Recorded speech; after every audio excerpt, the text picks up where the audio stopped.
Olá pessoal, continuando aqui com a parte 2 da fotossíntese, o NADPH e o ATP produzidos na fase clara da fotossíntese serão utilizados agora na fase escura, conhecida também como ciclo de Calvin. Nesse ciclo, que originou um prêmio Nobel em 1961, teremos uma sucessão de reações químicas, de onde poderemos obter o açúcar como produto final da fotossíntese.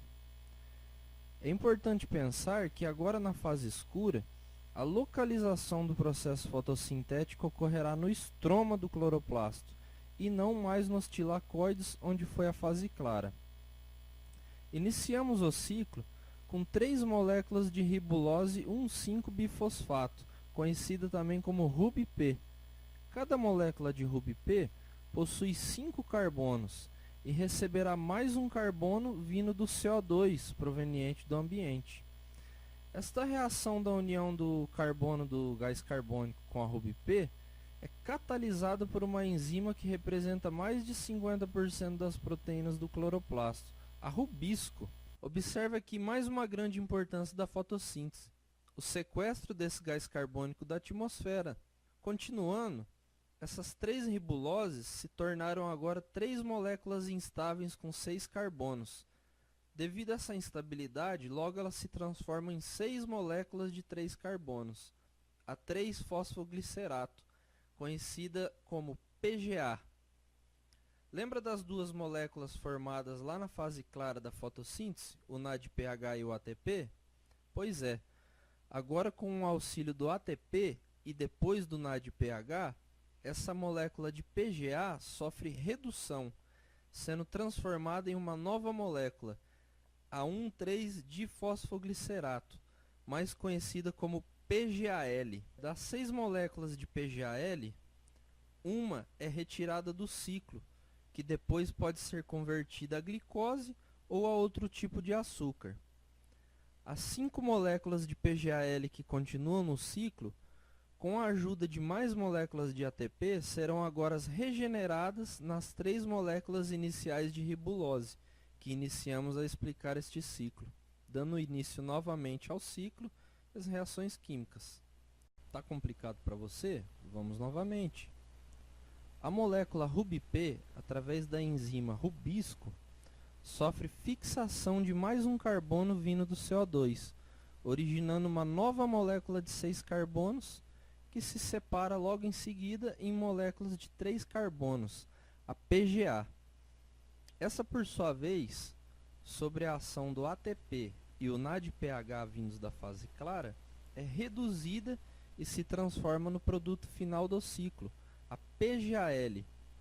Das 6 moléculas formadas de PGAL, uma é destinada na formação da glicose ou um outro açúcar, e as outras 5 são regeneradas como RuBP para início do ciclo novamente.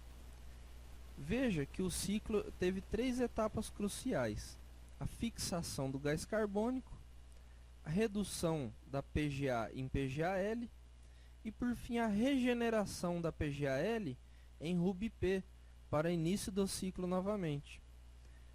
É importante também elucidar que a representação de 3 moléculas de RuBP no início do ciclo, elas representam 3 voltas no ciclo, e que, portanto, a cada 3 voltas é reservada uma molécula de PGAL. Para a formação da glicose, são necessárias 2 moléculas de PGAL, pois lembre-se que a glicose possui 6 carbonos, e, portanto, precisamos de 6 voltas no ciclo para a formação da glicose. Outro ponto importante é que a glicose, por fins didáticos, é sempre exemplificada como produto final da fotossíntese. Porém, a partir da molécula de PGAL, também temos a síntese de amido, que é um polissacarídeo, e a sacarose, que é um disacarídeo, produzido em quantidade consideravelmente maior do que a glicose. E lembrando, por que a produção de todo esse açúcar? Esse açúcar será direcionado para outra organela das células, a mitocôndria, para a produção de energia em forma de ATP. Agora ficou confuso, né? Você vai me questionar o seguinte: se a fase clara da fotossíntese gerou ATP, por que usar esse ATP para produzir açúcar na fase escura, se o açúcar vai ser direcionado para a mitocôndria para produzir ATP novamente? Meu caro, isso foi uma poupança, uma jogada muito esperta do organismo fotossintetizante. A quantidade de ATP que teremos a partir de uma glicose será muito maior que a quantidade gerada de ATP na fase clara da fotossíntese.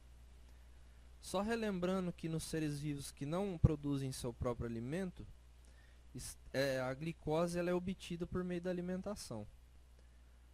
Para encerrar, vamos a um resuminho aqui da fotossíntese. Na fase clara, tivemos a absorção da luz e água. Como produto, tivemos a geração de oxigênio a partir da quebra da água e tivemos também a formação do NADPH e ATP a partir dos elétrons e prótons, lembra? Esse NADPH e o ATP são direcionados para a fase escura da fotossíntese, que somado à entrada de gás carbônico no ciclo de Calvin, finalmente podemos obter o açúcar, aqui representado pela glicose. Assim como outras moléculas, o ATP e o NADPH, depois de quebrados no ciclo de Calvin, eles são reutilizados na fase clara para a formação de novas moléculas de ATP e NADPH.